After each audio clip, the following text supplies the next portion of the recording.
Puji Tuhan. Saudara, nah kita hari ini sedikit lebih awal dengar firman Tuhan.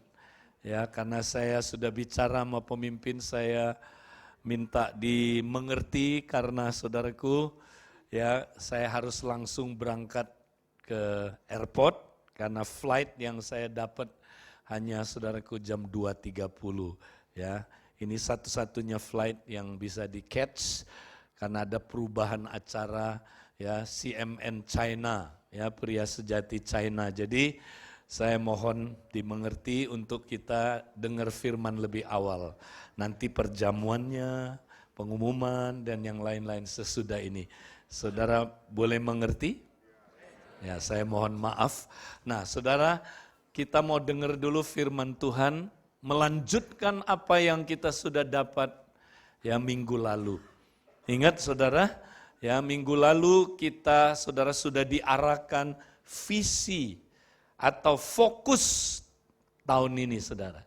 Ya, tahun ini Tuhan mau kita membangun komunitas sepakat atau kompak. Ya, minggu lalu kita sudah mendengar kebenaran tentang mengapa kita sepakat saudara, dan kuasa kesepakatan itu dahsyat. Nah, saya mau lanjutkan saudara, ya membahas tentang komunitas sepakat. Kalau saudara ngerti komunitas sepakat, saudara akan rindu ada di dalamnya. Saudara akan mau terlibat di dalamnya. Karena ada tujuannya saudara, kenapa Tuhan bangun kompak-kompak ini saudara. Nah, kompak itu sebenarnya adalah rumah pemulihan dan rumah solusi buat dunia ini saudara. Makanya kalau saudara ngerti tujuannya, saudara pasti rindu ikut kompak ini. Nah, inilah komunitas terang dan garam saudara. Komunitas terang dan garam.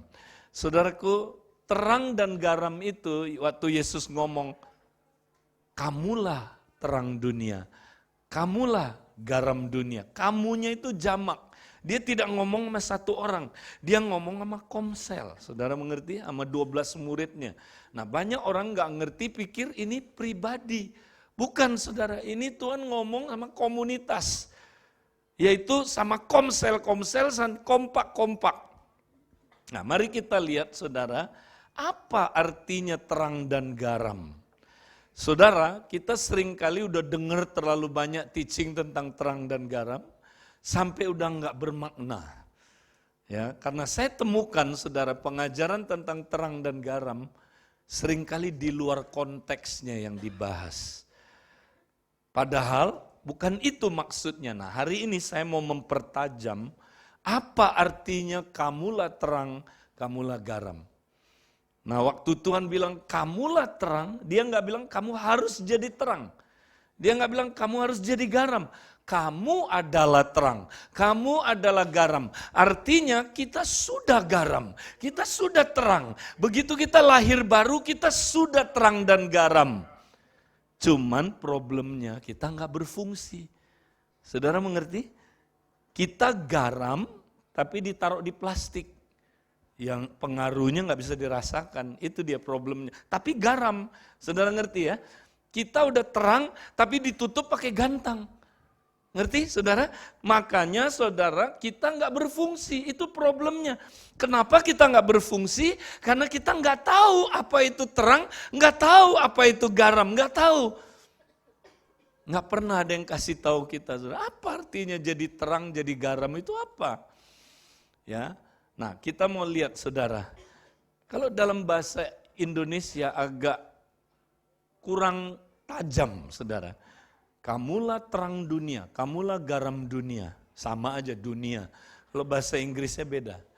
You are the light of the world. Tapi you are the salt of the earth. Beda. Ya, satu, kamulah terang dunia, tapi kamulah garam tanah. Garamnya tanah. Nah, nanti kita lihat apa artinya garam. Kita mau lihat dulu terang. Apa artinya kalau Tuhan bilang, kamulah terang dunia. Nah, apa artinya? Kita lihat saudara, Yesus bilang begini. Coba kita baca Yohanes 8:12, 23. Maka Yesus berkata pula kepada orang banyak, katanya, Akulah terang dunia. Barang siapa mengikut aku, ia tidak akan berjalan dalam kegelapan, melainkan ia akan mempunyai terang hidup. Nah, kalau saudara ikut Yesus yang adalah terang, saudara bukan cuma tidak berjalan dalam kegelapan, tapi saudara akan mempunyai terang hidup. Itu dia. Dari saudara muncul terang hidup. Nah, apa itu terang hidup, saudara? Saya coba belajar kata terang hidup, saudara. Ini artinya, saudara. Ternyata arti terang hidup adalah terang yang menunjukkan bagaimana cara hidup yang benar. Itu dia. Jadi kalau saudara hidup dalam terang, saudara akan punya terang hidup. Apa itu? Terang yang menunjukkan bagaimana cara hidup yang benar. Ya. Saudara akan tahu cara hidup pria bagaimana, cara hidup wanita bagaimana, cara berbisnis yang benar bagaimana, cara jadi karyawan yang benar bagaimana, cara saudaraku menjadi politikus yang benar bagaimana, cara menjadi presiden yang benar bagaimana, cara jadi apa aja. Saudaraku, segala kehidupan ini Tuhan tunjukkan cara hidupnya. Dengan perkataan lain, saudara, kalau saudara hidup dalam terang, saudara menjadi solusi kehidupan. Saudara tahu solusinya, saudara. Ya, itu dia. Saudara jadi solusi kehidupan. Ya. Nanti kalau orang lihat saudara, dia bilang aku ngerti deh. Cara jadi pria yang benar itu gimana? Cara jadi wanita yang benar itu gimana? Cara jadi bisnismen yang benar itu gimana? Cara jadi pelajar yang benar itu gimana? Wow, aku tahu. Ya, saudara adalah pusat solusi kehidupan. Ada yang bilang amin? Ya. Nah, saudara, makanya kalau kita kerja di kantor, kita jadi pusat solusi, bukan pusat masalah. Ada yang bilang amin? Ada orang dia bukan pusat solusi, dia pusat masalah. Ya kan? Makanya sedih kita dengar orang bilang begini, oh si Johnny ya, ini sorry yang namanya Johnny ya. Oh si Johnny, aduh Pak, saya kalau lihat Johnny saya jadi trauma. Ya, punya karyawan yang Kristen. Saya trauma deh. Ya, saya dengar-dengar Johnny itu kan ibadah keduanya KTC kan. Aduh, 2 aja Pak, orang kayak begitu 2 aja di dunia kacau Pak, kacau. Ya, tapi mestinya saudara, ya, bos-bos bilang begini, oh itu Budiman ya, oh, wih itu di perusahaan kita dia bukan pusat masalah, dia pusat solusi. Budiman itu, Pak. Tolong dong kirim lebih banyak yang kayak begitu dari KTC. Ada yang bilang amin saudara? Sorry yang namanya Johnny tadi, sorry saudara. Nah saudara, ini cuma contoh ya kan. Nah itu artinya kita yang hidup dalam terang. Kita adalah pusat solusi. Saudara. Kita solusi kehidupan. Kalau saudara hidup dalam terang, saudara solusi. Wow, kamulah terang dunia. Nah kata dunia di sini luas saudara. Ya bukan bicara bumi ini aja, bukan. Dunia itu luas. Kamulah terangnya dunia pendidikan. Kamu terangnya dunia politik. Kamu terangnya dunia pemerintahan. Kamu terangnya dunia saudaraku. Ya apalagi saudaraku keluarga. Kamu terangnya dunia bisnis. Kamu terangnya dunia pekerjaan. Kamu terang di segala domain kehidupan. Kamu terangnya di situ. Kamu pusat solusinya dunia ini. Itu artinya saudara. Wow. Ada yang bilang amin? Wih. Coba bilang sama saudara sebelahnya dengan bangga, sayalah terang dunia ini. Gitu dong, coba dengan bangga dong ngomongnya cie. Ya, gitu saudara pusat solusi, amin. Nah Tuhan bilang gini saudara, kota di bukit, di atas bukit gak bisa tersembunyi, pasti kelihatan.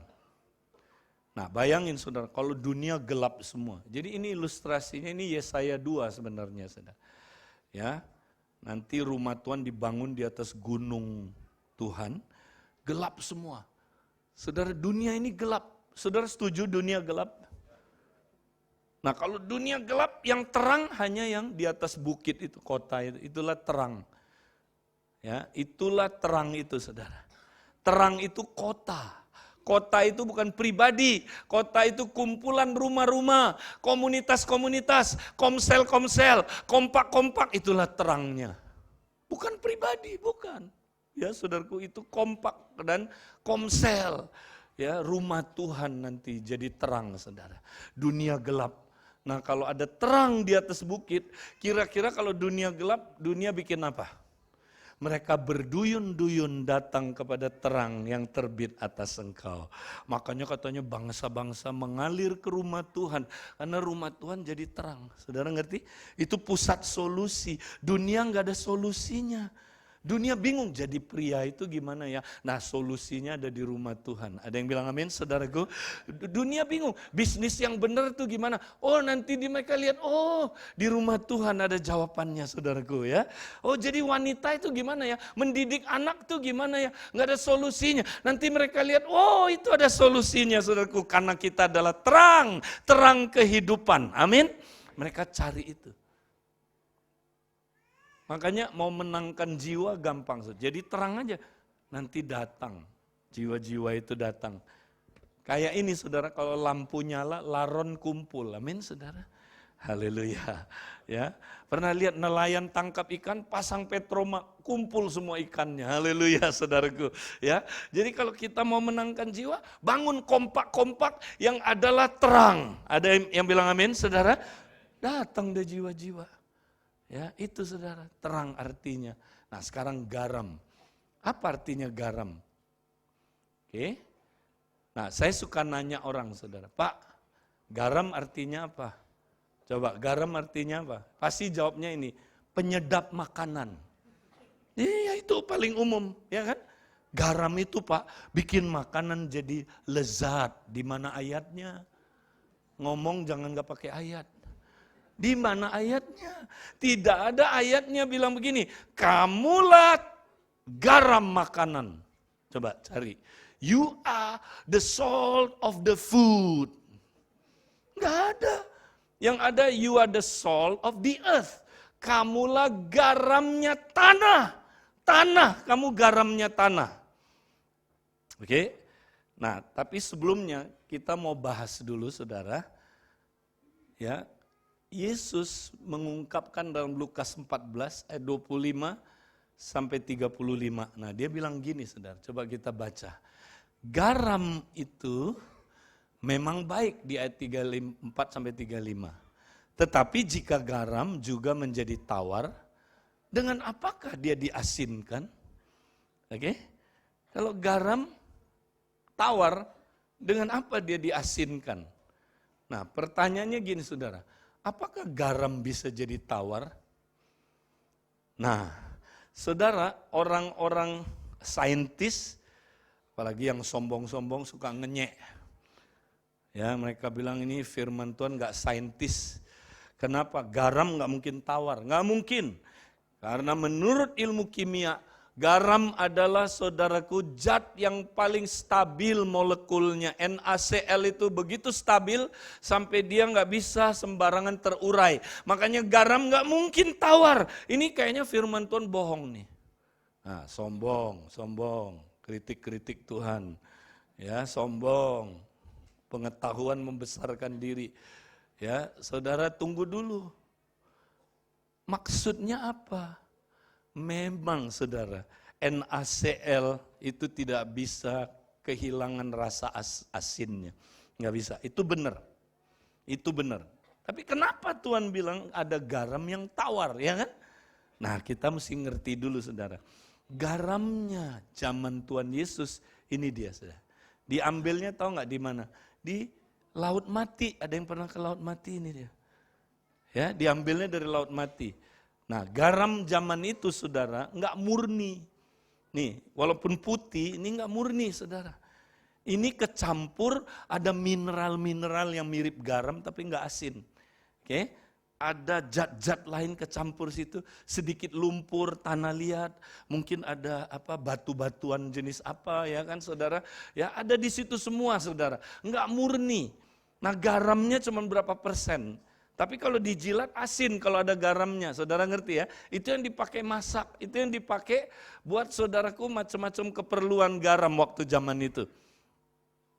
Nah dengar saudara, ya, garam ini kalau udah diambil, ditaruh, dikeringin, harus hati-hati. Kenapa? Garam ini kalau dia kena air, kena hujan, kena lembab, dia larut. Saudara ngerti nggak? NaCl-nya larut, hilang. Nah, tersisalah ya bentuknya mirip garam sisanya, tapi enggak asin. Saudara mengerti? Hilang semua rasa asinnya karena NaCl-nya udah larut di air. Nah, sisanya apa? Mineral-mineral, lumpur-lumpur, tanah liat, jerami-jerami, ya atau batu-batuan, atau zat-zat yang mirip garam. Tetapi saudaraku waktu dijilat enggak ada rasanya lagi. Nah, ini yang disebut garam yang jadi tawar. Artinya gini saudara, masih kelihatan kayak garam, tapi palsu. Saudara ngerti? Tidak asin, palsu.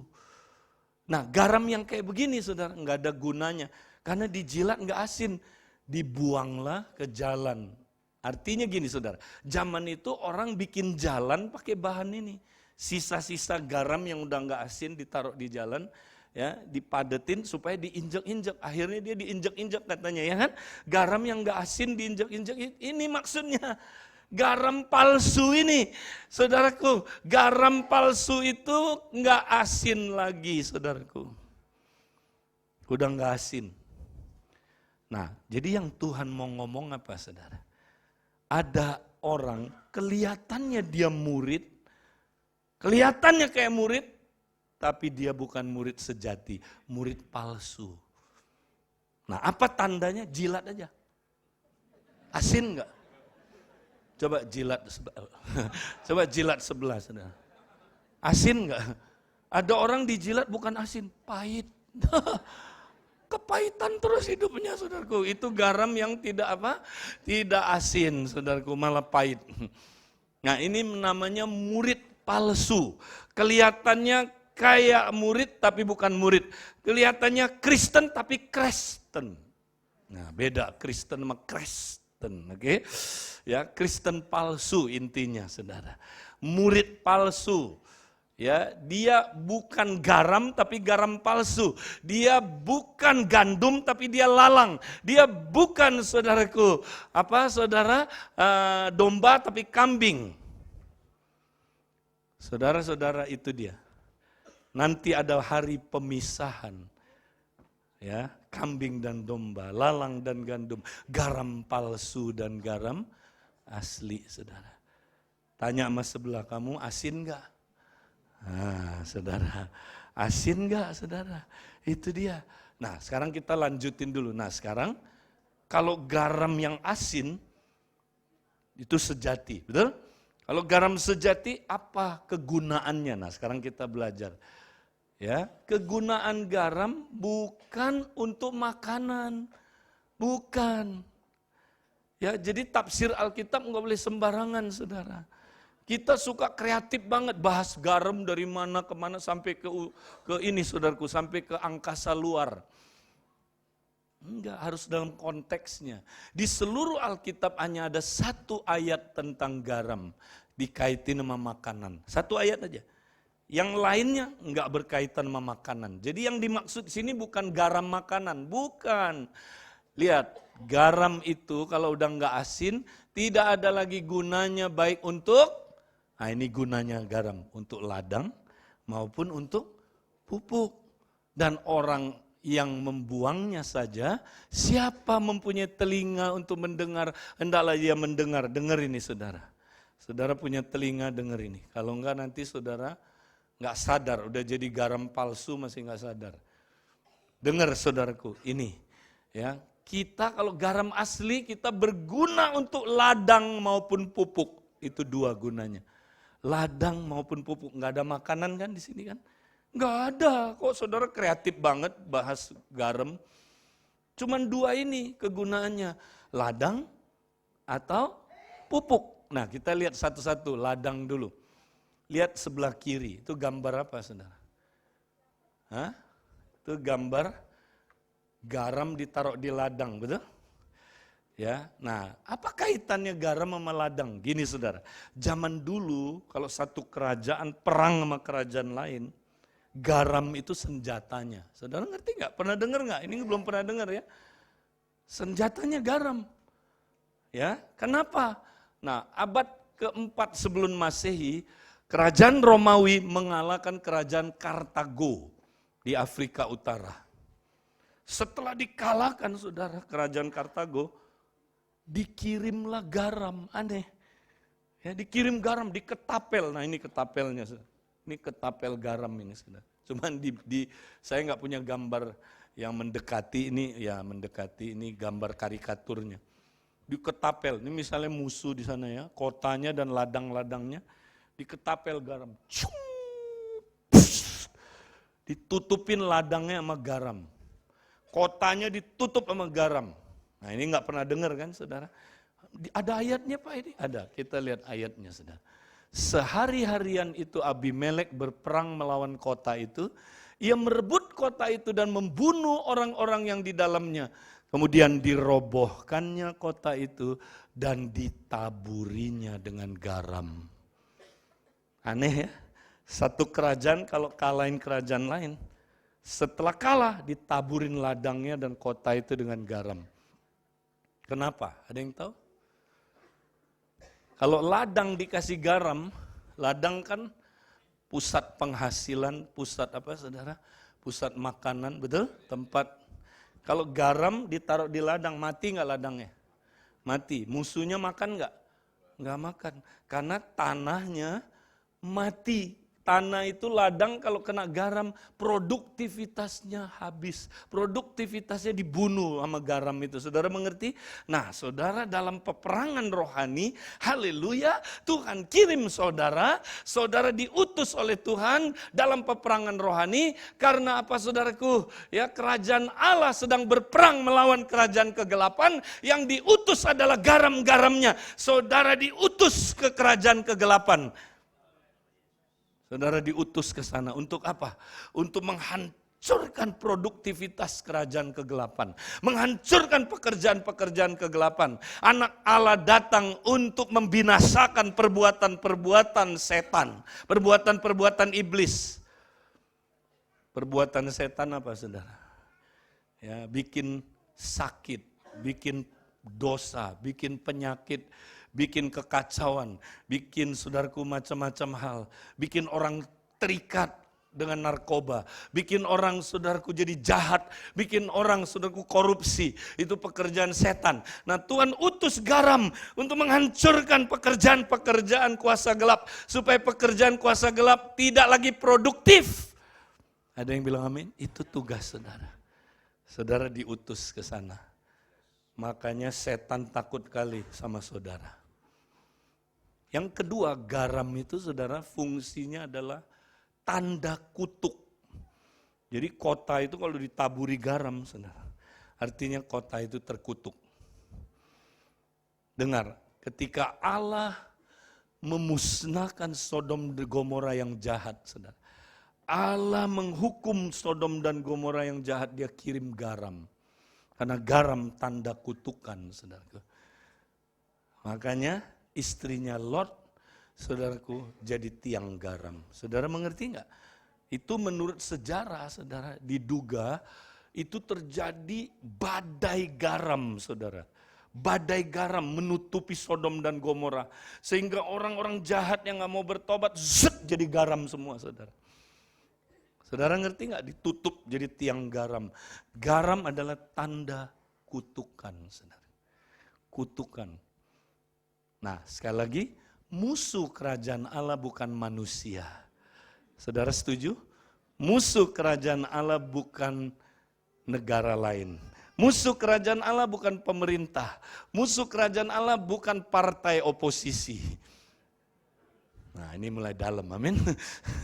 Musuh kerajaan Allah bukan manusia. Musuh kerajaan Allah adalah kerajaan setan. Musuh kerajaan Allah adalah kuasa gelap. Makanya Tuhan kirim garam sebagai tanda kutukan. Yang kita kutuk bukan manusianya. Ada yang bilang amin, saudara? Yang kita kutuk adalah kuasa gelap yang bekerja di belakang orang itu. Makanya saudara ini dahsyat, saudara punya kuasa menghancurkan setan. Karena saudara adalah kutukan buat setan. Kutukan. Makanya jangan takut sama setan. Setan lihat saudara aja, Ferry, aduh, mateng gua, garam datang, mateng gua. Saudara tahu kalau camping supaya nggak digigit ular, kasih apa? Siapa yang tahu? Kasih garam, karena ular takut sama garam. Kalajengking takut sama garam. Tahukah saudara, garam buat setan. Saudara-saudara lewat aja setan nyingkir. Kemarin ada yang bilang, Kak, aku tadi malam dicolek setan. Saya bilang, kamu nggak colek ulang si setan? Nah, kita sering kali gitu, saudara. Kita yang takut sama setan. Enggak, setan yang takut sama kita. Ada yang bilang amin. Tapi kalau saudara nggak ngerti siapa saudara, saudara usir setan, setan nggak keluar. Saudara yang keluar. Oh iya, kalau saudara nggak ngerti ini, saudara kutukan buat setan. Saudara itu bisa menghancurkan setan. Dia nggak takut sama saudara, nggak takut. Kalau saudara tahu siapa saudara, aku garam, aku kutukan buat kamu. Wih, gemetar dia setan, saudara. Ada yang bilang amin? Saudara usir setan, ada kuasanya. Keluar dia, satu kata, keluar setannya. Tapi kalau kita enggak, keluar. Yang keluar urat leher, setannya enggak keluar. Keluar enggak lu? Kalau kamu enggak mau keluar, aku yang keluar. Nah itu dia. Karena dia nggak tahu siapa dia. Tanya sama sebelah, kau tahu diri nggak siapa kau? Saudara tahu engkau siapa? Engkau kutukan buat kuasa kegelapan, saudara. Itu artinya garam.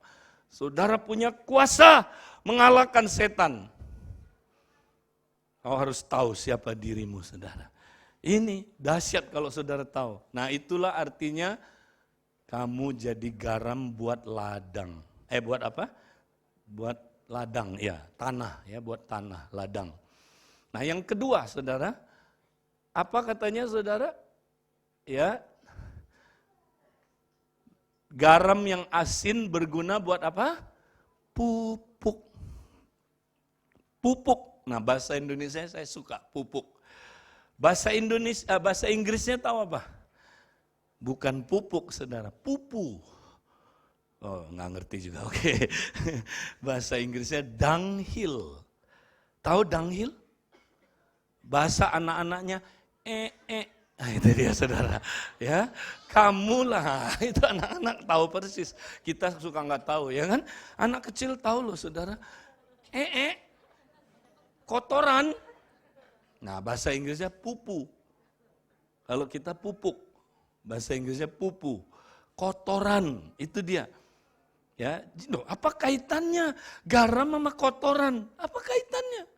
Terus kaitannya sama pupuk apa? Nah, bingung kan? Nah, saudara kalau kita nggak belajar kita bingung. Kita taunya garam cuma buat makanan, bukan buat pupuk. Nah, cara bikin pupuk dari mana? Dari ee-nya binatang, ee-nya manusia. Jadi gini saudara, zaman dulu kalau orang mau ke toilet, zamannya Tuhan Yesus, toiletnya enggak seperti sekarang, ada apanya saudara, ada alat-alat sanitasinya. Zaman itu toiletnya luas. Ya artinya di mana-mana, oke? Luas.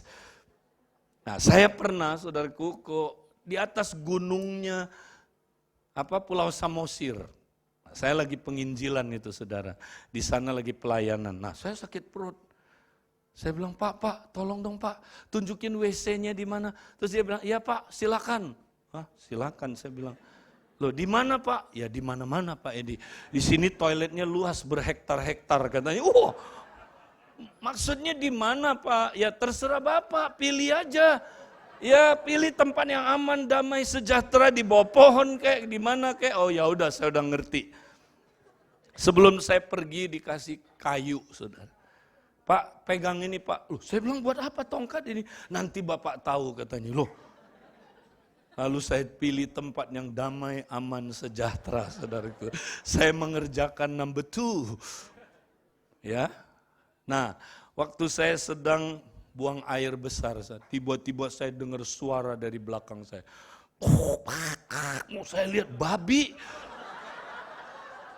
Yang diincar apa? Bukan saya, pupu. Jadi saya sambil begini, husa, biasa, wah, ya. Nah itu, ya. Nah kira-kira zaman itu saudara, kalau kita ke WC kayak begitu di mana-mana gitu. Nah orang Israel saudara, ini tidak ada ayatnya ya. Tapi ini dari oral tradisi. Tapi ini sesuai firman Tuhan. Orang Israel itu paling bersih di antara bangsa-bangsa. Kenapa orang Israel jarang yang kena penyakit menular? Karena enggak berak sembarangan.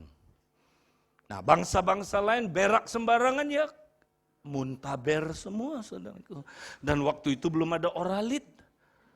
Ya mati semua saudara. Makanya kan sering dibilang maka penyakit wabah menular, menghantam bangsa ini. Ya sembarangan. Orang Israel mah bersih saudara. Kalau orang Israel saudara mau buang air, diperintahkan bawa skop. Korek dulu kayak kucing. Maaf, nya ditaruh di situ. Nah sebelum dikubur, ditaburi dulu dengan garam. Kenapa? Karena garam adalah desinfektans, pembunuh kuman. Saudara mengerti? Makanya orang Israel bersih. Makanya orang Israel sehat. Kumannya enggak menyebar. Karena dibunuh oleh garam-garam itu. Kemudian ditutup saudaraku. Nah yang hebatnya, garam bukan hanya membunuh kuman. Tapi garam mengubah pupu jadi pupuk. Itu dia. Dia mengubah saudaraku kotoran jadi pupuk. Nah ini dia. Inilah pupuk kandang. Lihat, yang satu gunung sebelah kanan itu pupuk kandang. Itu pupuk dari kotoran binatang ditaburi garam jadi apa saudara? Pupuk. Jadi ngerti nggak saudara? Saudara fungsinya apa? Saudara cocoknya ditaruh di atas? Loh. Ini kurang nyambung apa enggak? Saudara cocoknya ditaruh di atas? Saudara bergunanya kalau ditabur di atas Saudara bagusnya, saudara berfungsi kalau saudara diutus Tuhan. Di sampah masyarakat, diutus Tuhan di kotoran dunia ini. Yang jahat, yang najis, yang rusak, yang kacau. Saudara diutus ke sana. Saudara bukan hanya bisa menghancurkan kejahatan-kejahatan. Bukan hanya bisa menghancurkan kekotoran-kekotoran itu. Saudara bisa mengubah kotoran dunia menjadi pupuk. Ada yang bilang amin? Menjadi orang yang berguna, saudara. Wow, itu dia. Itu dia. Sekali lagi, saudara cocoknya diutus kemana? Nah sekarang pakai gaya ya, bilang sama sebelahnya, kamulah garam. Ya, coba bilang saudara sama sebelahnya, kamulah garam kotoran dunia ini. Haleluya. Saudara, makanya Komsel jangan asik di dalam, lu lihat gua lihat lu ya. Gak pernah mau diutus keluar. Kompak itu nanti harus diutus keluar, saudara. Kalau cuma lihat-lihatan bosen deh nanti pasti. Ya 6 bulan sih enak lihat-lihatan, lu lihat gua lihat lu ya. 6 bulan lagi apa lu lihat-lihat, macam-macam. Nah ini ketawa mungkin pengalaman, amin. Makanya komsel, ayo jangan cuma ke dalam aja, keluar. Ada yang bilang amin? Saudara diutus jadi garam, alat transformasinya Tuhan. Mengubah orang yang kacau, jahat, rusak jadi baik. Ada yang bilang amin? Itu saudaraku, itu. Nah itu yang kita mau bangun, kompak-kompak yang kayak begitu. Amin? Nah sekarang saudara, kita perlu cek, kita garam sejati atau garam palsu. Yesus di dalam khotbah garam ini sebenarnya dia lagi mau ngomong ada komunitas murid sejati, ada komunitas murid palsu. Saudara murid sejati atau murid palsu? Nah lalu dia kasih ciri-ciri murid palsu, saudara. Ya, dan berarti kita bisa tahu apa murid sejati, saudara. Nah mari kita lihat ada 3 ciri kalau kita murid sejati, garam sejati. Yang pertama, dia bilang begini, jikalau seorang datang kepadaku dan tidak membenci bapaknya, ibunya, istrinya, anak-anaknya, saudara-saudaranya, laki-laki atau perempuan, bahkan nyawanya sendiri, ia tidak dapat menjadi muridku. Yang pertama, saudara, dia mesti benci bapaknya, ibunya, istrinya, anaknya, saudara-saudaranya, laki-laki dan perempuan, bahkan nyawanya sendiri. Saudara bilang, kebetulan gue lagi benci istri. Wah, gue cocok banget nih sama ayat ini. Tunggu dulu, kata benci di situ bukan arti literal, bukan. Itu idiom. Orang-orang Yahudi punya idiom, saudara. Idiom itu cara mengungkapkan sesuatu dengan dibikin ekstrim, kontras. Jadi maksudnya gini, saudara. Benci di sini bukan benci benar-benar kepahitan, bukan. Maksudnya gini, saudara. Dibandingkan kasih saudara terhadap Tuhan harus begitu besar. Sehingga kalau dibandingkan dengan kasih saudara terhadap yang lain, kasih saudara terhadap yang lain itu kayak benci. Ngerti nggak? Itu maksudnya. Ini kontras. Bukan arti sebenarnya. Kayak kata gila sekarang. Kata gila itu kan belum tentu artinya gila beneran. Itu anak muda gila sekali, gila Tuhan. Bukan berarti dia gila beneran. Ngerti ya? Itu idiomatik. Nah, jadi ini idiom, saudara. Artinya gini, saudara begitu mengasihi Tuhan, sampai kalau bapak saudara, ibu saudara, istri saudara, saudara laki-laki perempuan, ya bahkan diri saudara sendiri, melarang saudara percaya Yesus, saudara benci itu. Enggak. Aku nggak mau nurut perintah itu. Kalau bapakku suruh aku tidak percaya Yesus, aku nggak mau nurut dia, aku benci itu. Tapi bukan benci kepahitan, saudara ngerti ya? Aku mau mengasihi Tuhan dengan segenap hati, segenap jiwa, segenap akal budi, segenap kekuatan. Intinya sebenarnya Shema Israel. Itu dia. Saudara cinta Tuhan lebih dari segala-galanya enggak? Itu Shema Israel. Jadi murid sejati praktek Shema Israel, saudara. Yang kedua, murid sejati bersedia pikul salib dan mengikut Yesus setiap hari. Barang siapa tidak memikul salib dan mengikut aku, dia tidak dapat menjadi muridku. Nggak bisa. Ya, dia harus ada di jalan yang sempit, pintu yang sesak. Itulah jalan kehidupan. Ya, dia pikul salib, menyangkal diri tiap hari. Kalau enggak dia bukan murid sejati, dia murid palsu. Saudara udah pikul salib dari pagi? Udah nyangkal diri? Enggak enak kan? Enggak enak. Nah Yesus mengkaitkan ini dengan apa, saudara? Jalan yang sempit, pintu yang sesak. Dia kaitin dengan apa? Itu di Matius 7 ayat apa, saudara? Ayat yang ke-12 sampai ayat yang ke-14. Nah dia kaitin sama ayat 12-nya. Ayat 12-nya bilang gini, saudara. Apa saja, segala sesuatu yang kamu ingin orang lain lakukan kepada kamu, lakukan dulu itu kepada orang lain. Karena itulah isi seluruh hukum Taurat dan para nabi. Lalu dia sambung, masuklah melalui pintu yang sesak dan jalan yang sempit itu. Artinya gini, saudara, mempraktekkan ya prinsip melakukan apa yang kamu ingin orang lakukan kepada kamu itu enggak gampang. Itu seperti orang jalan di jalan yang sempit, seperti orang yang saudaraku ya harus masuk pintu yang sesak dan sedikit orang yang menemukannya, saudara. Artinya ini, mempraktekkan aturan mas. Nah, ini saya belum khotbah, nanti saudara akan dapat dari penatua. Ya, ini mempraktekkan aturan mas namanya. Ini Shema bagian kedua. Shema bagian pertama mengasihi Allah. Shema bagian kedua adalah mengasihi orang lain seperti dirimu sendiri. Itu namanya aturan mas. Praktek aturan mas. Ya, saya mau tanya suami-suami, engkau ingin gak istrimu respect sama engkau? Mau gak? Mau gak?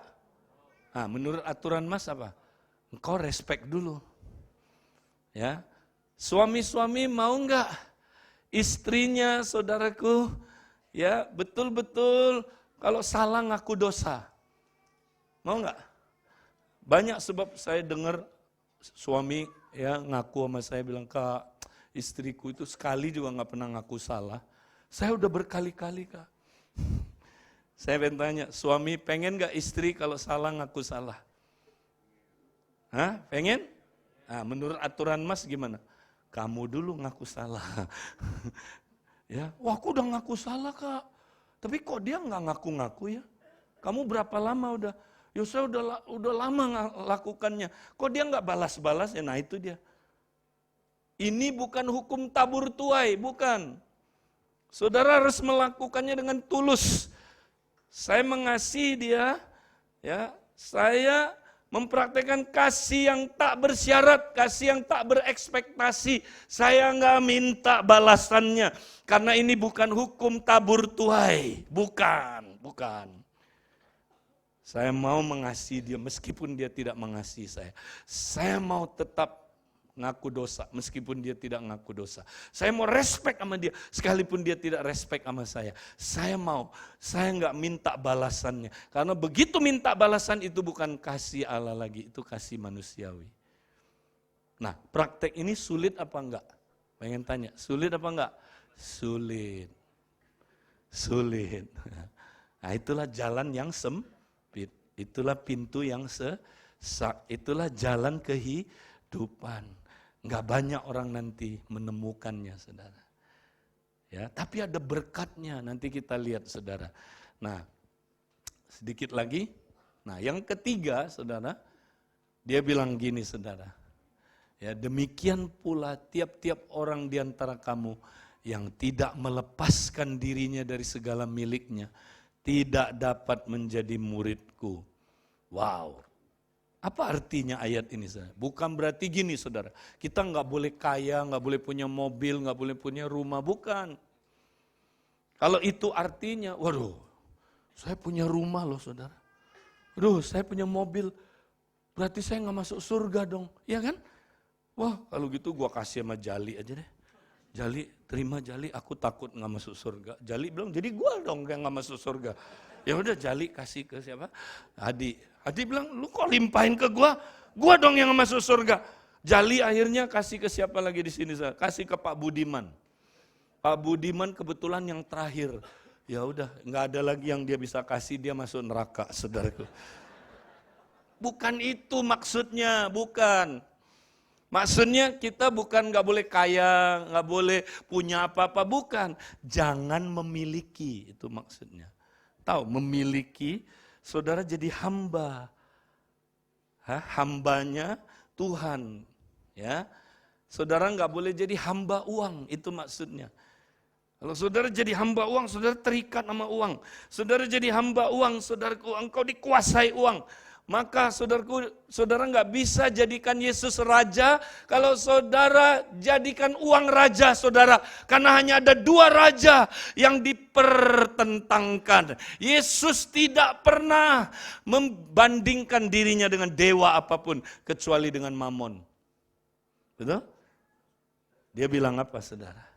Pilihlah, mau jadikan aku raja atau Mamon rajamu. Pilih. Aku Tuhan atau Mamon kamu itu Tuhan kamu. Pilih. Saudara, berarti orang yang masih jadikan uang rajanya, dia nggak bisa jadikan Yesus rajanya. Dengan perkataan lain, orang yang hidup dalam kerajaan Allah harus menyerahkan miliknya dulu. Ada yang bilang amin? Enggak boleh. Saudara, jangan pernah jadi uang raja, saudara. Jangan jadikan uang raja, saudara. Serahin dia sama Tuhan. Tapi boleh kaya. Ada yang bilang amin, saudara? Boleh menggunakan harta, boleh. Ya, harta itu, saudaraku, hamba yang baik, tapi dia tuan yang jahat. Jangan mau dia jadi tuan, saudara, serahin. Nah, orang yang masih rajanya adalah Mamon, dia belum jadi Yesus rajanya, dia nggak bisa melakukan amanat kerajaan. Karena amanat kerajaan, amanat agung itu, saudara, hanya orang yang udah jadikan Yesus rajanya. Makanya saya temukan, saudaraku, orang yang belum jadikan Yesus raja atau uang masih jadi raja dia biasanya nggak tertarik sama misi. Nggak tertarik, saudara. Nggak tertarik sama amanat agung, nggak tertarik. Ya, coba lihat orang Kristen sekarang banyak, mana dia lakukan amanat agung, saudara. Kalau lakukan dia udah menangin jiwa, ya kan? Kalau lakukan dia udah, saudara, semangat. Minggu dia bawa jiwa. Kita lihat, saudara, udah berapa tahun saudara orang Kristen? Bawa jiwa enggak? Enggak kan? Berarti kita belum taat, saudara. Ada apa dengan hati kita? Mungkin kita belum jadikan Yesus 100% raja kita. Yang masih jadi raja kita uang. Ya kan? Makanya ada lagu itu bagus, cari apa di dalam dunia. Saudara cari apa coba? Coba lihat kiri kanan dia cari apa? Cari apa di dalam dunia. Terus cari dunia tentu binasa. Terus cari Yesus yang penuh cinta. Ya. Kalau yang saudara cari uang, ya berarti uang raja saudara. Kalau saudara cari uang, saudara nggak cari kerajaan Allah. Orang yang cari kerajaan Allah, dia nggak usah khawatir. Segala hal ditambahkan pada dia. Amin, saudaraku. Oh, segala hal. Mau cari kerajaan Allah? Salah satu bentuk cari kerajaan Allah adalah menggenapi misinya kerajaan Allah. Misi kerajaan Allah adalah itu. Saudara diutus keluar kompak berdua-berdua untuk memenangkan jiwa, muridkan jiwa-jiwa itu. Itulah saudaraku misi kerajaan Allah. Yang amin 3. Ya saudara, mau praktek ini? Nah kalau mau, kita ambil keputusan. Saudara jadi Kristen sejati enggak saudara? Murid sejati praktek ini. Aduh berkatnya luar biasa, saya enggak keburu bahas. Berkatnya luar biasa, saudara. Nah, saya kasih contoh aja, saudara. Saya kasih contoh, masih ada beberapa menit. Ya, saudara, ketika kompak-kompak diutus keluar itu dahsyat, saudara. Nah, Pak Bambang Rahmadi, salah satu pemimpin Abalef di Lombok, dia cerita sama saya. Aduh, saya terharu, saudara. Dia bilang, Kak, kami sejak gempa bumi, jemaat berubah semua. Dulu Kak, kami ngajar misi, kami ngajar kompak, kami ngajar macam-macam. Jemaat nggak taat-taat. Bersesi-sesi Kak, nggak taat-taat. Tapi Tuhan pakai gempa. Ya, sekali gempa aja berubah semua Kak. Wih dahsyat banget. Dia cerita Kak, gempa itu ngeri Kak, ngeri. Ya, dalam 2 bulan kami ngalami 2000 kali gempa. 2000 kali, saudara. Saudara, gempa yang dialamin, dia cerita, Kak, saya nggak ada bayangan, tapi waktu ngalamin baru ngeri. Gempa itu bukan yang gini. Bumine goyang, ake lindunge. Itu mah joget, enak. Gempa yang mereka alamin, saudara, ngeri banget. Tong. Nggak bisa lari, saudara. Jongkok terkencing-kencing, saudara. Saudara, tapi sejak gempa itu, saudara, tiap minggu loh gempa, tiap minggu. Nah saya bangga, saudara. Cuman jemaat kita yang tetap setia kebaktian hari Minggu, saudara. Mereka nggak punya tempat, mau lari kemana, nggak ada tempat, ya pakai tempat yang sama. Tapi yang saya salut kebaktian, nggak ada yang saudaraku pulang lari, nggak ada. Ya cuman duduknya agak deket pintu. Nah ini sih wajar secara manusia, oke? Wajar, saya ngerti. Tapi bayangin tiap kebaktian, tung. Oh, anak kecil aja ngerti, saudara. Ngeri banget, saudara. Tapi akibat gempa ini Tuhan dahsyat, saudara. Tuhan bikin apa tau gak saudara? Pak Bambang bilang, Kak, habis gempa Kak, aduh, semua jemaat yang kepahitan pulih semua Kak. Yang gak ibadah lagi balik semua Kak. Kak, yang paling dahsyat, sekarang Komsel gak usah disuruh-suruh. Gak usah, kompak terbentuk sendiri. Wah, dahsyat saudara. Yang dahsyat misi gak usah disuruh-suruh. Kemarin waktu saya datang ke sana, saya kumpulin bisnismen semua. Mereka bilang, Kak, sejak gempa kami baru tahu, aduh, uang gak ada apa-apanya Kak. Kak, kalau digoncang habis semua Kak. Makanya kami sekarang mau terus jadi berkat. Kami mau jadi berkat. Kami mau jadi berkat. Tiap minggu bisnismen bentuk 2-3 orang keluar saudara.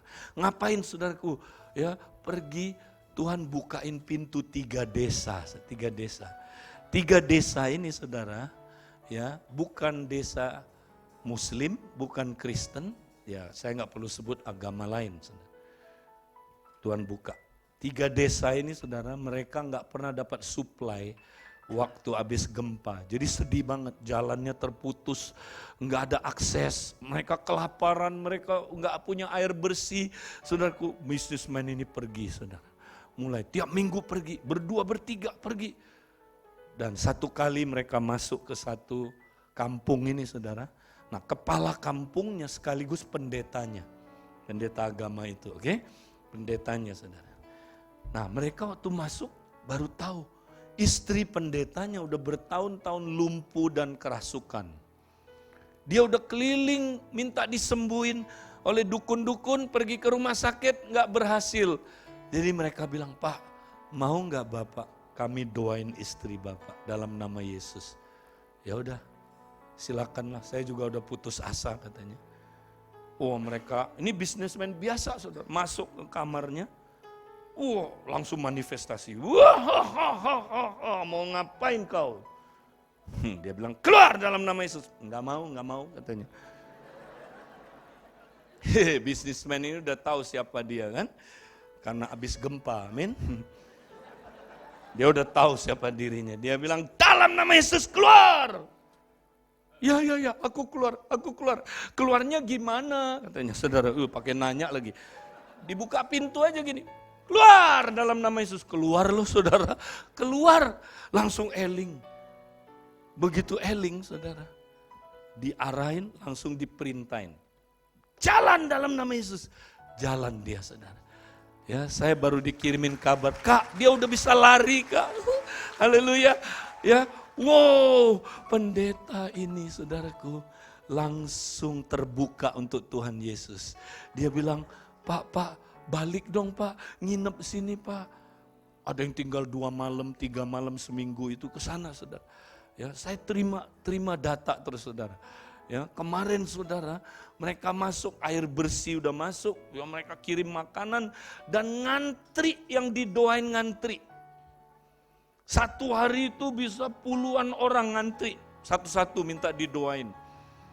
Ya, yang dahsyat gini saudara, semua penyakit sembuh saudara. Dahsyat banget saudaraku. 6 bulan gak bisa jalan. Buta 3 bulan udah ngeliat saudaraku. Penyakit apa aja sembuh. Pak Bambang bilang, Kak, aku belum pernah lihat penyakit apa aja sembuh. Jadi kalau kita keluar, ini yang terjadi. Penyakit apa aja sembuh. Tapi kalau kita gak mau keluar, nanti di dalam gereja, penyakit apa aja ada. Saudara, dahsyat. Sekarang udah 30-40 yang terima Yesus, lagi dimuridin saudaraku. Ini gak ada satupun orang Kristen desa-desa ini. Kak Silvi bangun, akibat gempa bumi, 9 desa terbuka saudara. Ini 3 yang dilayani Bambang, 9 yang dilayani Kak Silvi. Itu mujizatnya luar biasa. Saudara mau jadi terang dan garam? Mau saudara? Mari kita bikin keputusan, saya mau jadi terang dan garam. Ya, mari kita berdoa. Berapa banyak saudara yang berkata, Pak Edi saya mau jadi terang dan garam. Saya mau Pak Edi, saya nggak mau sekedar jadi orang yang datang duduk dengar firman Tuhan pulang. Saya mau jadi murid sejati. Saya mau jadi garam sejati. Saya mau bergabung ke dalam komunitas yang menjadi pusat solusi, pusat pemulihan. Saya mau jadi terang dan garam Pak Edi. Siapa saudara? Kalau itu adalah saudara, bangkit berdiri bersama saya. Kita mau nyanyikan lagu ini sama-sama saudaraku. Ingat, Tuhan berjanji akan bawa kita melewati tahun ini saudara. Melewati tahun ini karena Dia Allah yang baik. Dia Allah yang memberkati kita saudaraku. Kalau kita nurut taat kepada firman-Nya. Tak usah ku takut. Amin. Allah menjagaku. Tak usah ku bimbang. Yesus peliharaku. Tak usah susah, Roh Kudus hidupku. Tak usah ku cemas, yang memberkati. Sama-sama yang mau menjadi garam, katakan El Shaddai, El Shaddai, Allah Maha Kuasa. Dia